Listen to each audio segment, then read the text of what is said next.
Yeah, I'm not sure about that. So, I guess now we just go back to that robot. What's down there? Oh, I can't head down there. Oh yeah, because all these places have a bunch of different secret areas you have to get other items to have, as per the standard in all Metroid games, and I probably should have gotten that open from the other side or something, or maybe they close once you get out the door, I don't really remember. So, that doesn't look like it's gonna work. Considering I somehow missed it on my way there, I'll just take the path I know to work. So anyway, actually, this is slightly stronger. Another cool thing about Charge Beam is that it can damage things that otherwise are only damageable by missiles. And I think, like, piercing weapons and charged weapons can do that, I think. It varies from enemy to enemy, I think. I like to say all these things, but there are very few games I've actually researched or tested mechanics extensively. I still like those guys. It still feels like there's something in that room I should have gotten that I didn't, but whatever. All the introductory parts of the, like, all the sectors kind of remind me of each other, so if I say something totally wrong about one of them, and I think I'm already pretty much max charged, but I will not save because saving is for losers. Okay. Doodly-doo-doo. Atmospheric stabilizer unlimited. Max is made up in particular. Sector 2. TRO. The tropical habitat shows abnormalities. I suspect that Max is saboteur. He or it may be. Okay, sure.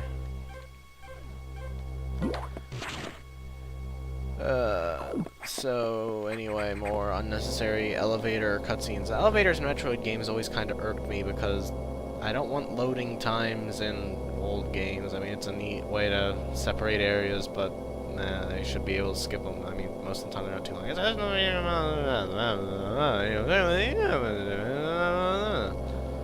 No, you can't trust it. Doesn't speak in all caps and end sentences with bzzz. Okay, should probably not use my controller hand to drink. I like how you have a lot of the game open to you, basically.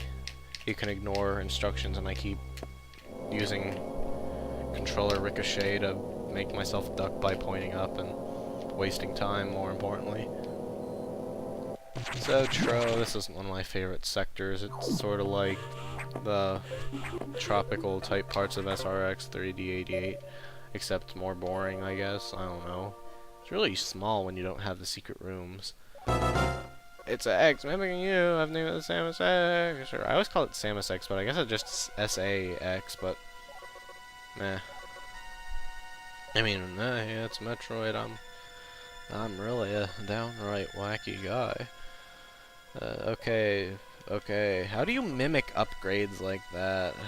Yeah, well, that's how vaccine and cold near each other mix. Oh man, bomb, I haven't even found any Poppy Brothers yet. Oh, one hatch, you'll have to find the security room and release. Why can't you do it, you stupid robot? I own some Metroid, one hatches, and you're such a dumb robot. Why weren't you given ability to open up locks and stuff? You open up the level 0 locks, but those probably shouldn't have existed in the first place, and I guess I'll save. Just because if I die, I'm way too lazy to actually do too much on top of editing it out, or not editing it out as the case would probably be. I don't know, I probably won't die now that I've gotten past the part where I don't have multiple energy tanks, and these things are kind of cool, I guess. I'm gonna call them annoying, they're not really, they're just kind of slow and take too much to kill, but whatever. Not the worst enemies. So I totally have no idea where I'm going, but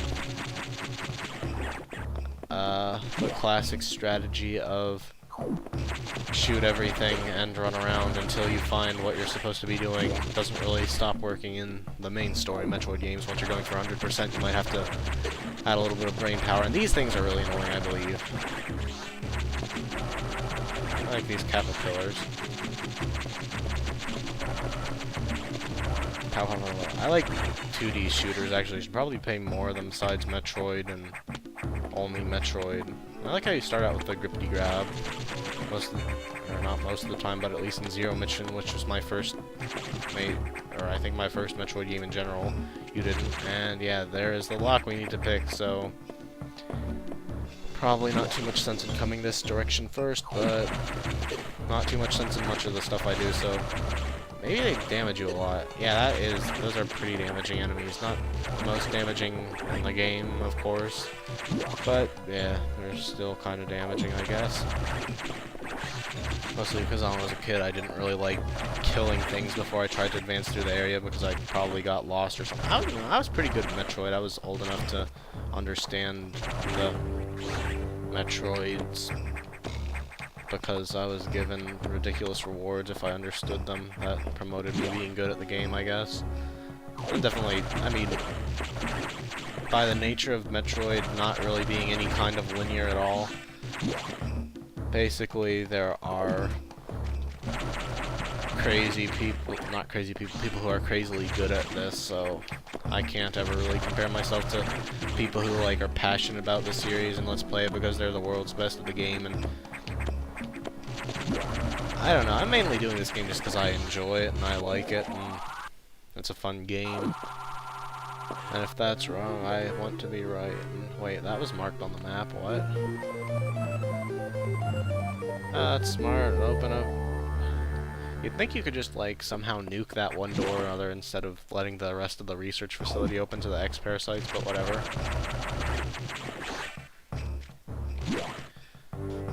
Don't the big old doors kind of ruin the whole, and the technological stuff in the background kind of ruin the jungle setting? And why are there, I mean, I guess water tanks being important everywhere makes sense, and I guess the caterpillars wouldn't normally be here because they're eggs with blah blah blah. I'm sure they're always debunking all my, I'm always preemptively debunking all my complaints about the logistics of games, which really shouldn't exist too much in the first place. Blah blah blah. So, here we go. Oh, okay, so maybe I'm thinking of the ones in hard Metroid games, or this isn't really much easier or harder than any other Metroid game, but eh. Data room. Let's go. I got a bomb.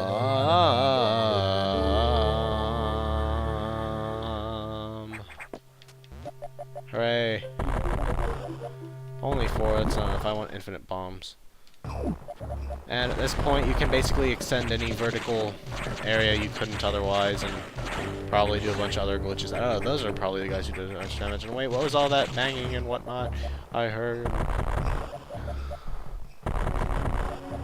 Can we go now?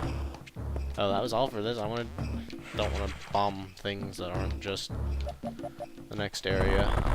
Thought that might have been something. Oh, okay, yeah, that's what happens there.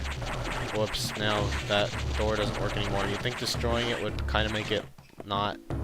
I don't even get what's going on there. How do you crush a door so it doesn't open? Wouldn't it make more sense to crush it so it's permanently open? Or really brittle and opens by accident and stuff? But anyway, now you're being forced to delve into the secret area of Jungle World for the first of like the 8 secret areas there are. Individual secret, I don't know, and I really don't need to die here. Need to find a secret recharge room. Those are... How can they not know what they built in the research facility? I'm sorry, that doesn't make very much sense to me. I guess it's classified information because they hid all the power-ups there or something.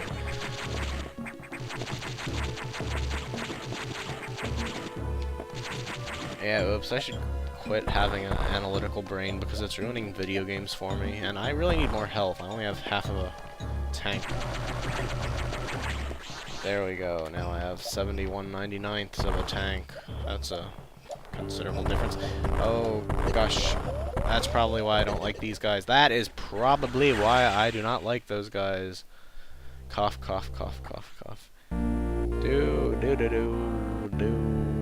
Anyway, I will get back all the stuff I missed, and I will get back to the save room, and I will catch up with you in the next part. But for now, thanks for watching, and stay tuned for when I don't be terrible. Just kidding.